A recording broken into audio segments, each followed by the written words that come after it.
երիտասարդությանը երբևիցե չի կարելի անվանել, որ իրենք ուղակի գործիքն են կամ որևիցե process-ում իրենք պետք է հայտնվեն որևիցե միտեղ։ Իրենք պիտի լինեն առաջնահերթ որոշողը։ Ինչ առումով, հաշվի առնելով քաղաքական process-ները, հաշվի առնելով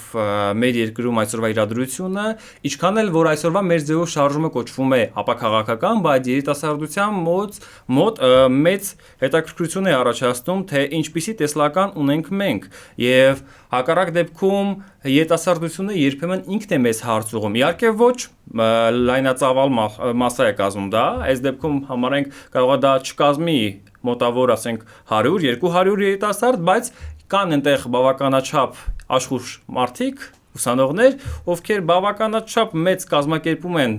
մեծածավալ աշխատանքներ, դրանք դասախոսություններ են եւ այլն, իրենք մեզ հաղորդում են, այսպես ասած, այդ իմպուլսը, որ մենք ստանում ենք, դա հավաքական լսարանի կողմից է գալիս։